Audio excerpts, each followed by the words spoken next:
শিক্ষার্থী ও স্থানীয়দের সংঘর্ষের জেরে সোমবারও থমথমে চট্টগ্রাম বিশ্ববিদ্যালয় ও আশপাশের এলাকা। পরিস্থিতি নিয়ন্ত্রণে রাখতে ক্যাম্পাসে মোতায়েন রয়েছে সেনা ও পুলিশ সদস্যরা। তবে এ ঘটনায় এখনো মামলা হয়নি, আটক হয়নি কেউ।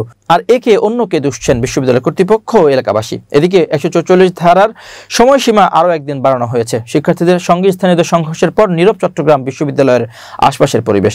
ফাঁকা ক্যাম্পাস, টহলে সেনাবাহিনী ও পুলিশ সদস্যরা। হামলায় ক্ষতিগ্রস্ত হয়েছে বিশ্ববিদ্যালয়ের পাশের জোবরা গ্রামের অনেক বাড়িঘর ও ব্যবসা প্রতিষ্ঠান। ভাঙচুরে জড়িতদের শাস্তি ও ক্ষতিপূরণের দাবি স্থানীয়দের। স্থানীয় বাসিন্দা বলেন, আমার বয়স 60 বছর, আমাদের সাথে বিশ্ববিদ্যালয়ের কোনো দিন এমন কোনো ঘটনা হয়নি।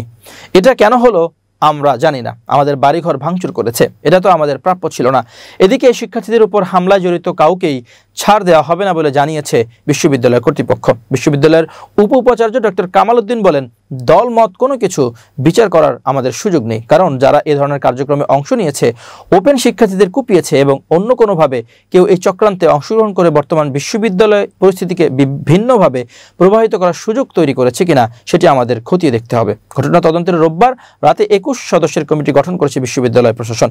144 ধারা চলাকালে সভা সমাবেশ, বিক্ষোভ মিছিল, গণজমায়েত, বিস্ফোরক দ্রব্য, আগ্নেয়াস্ত্র ও সকল প্রকার দেশীয় অস্ত্র বহন নিষিদ্ধ করা হয়েছে।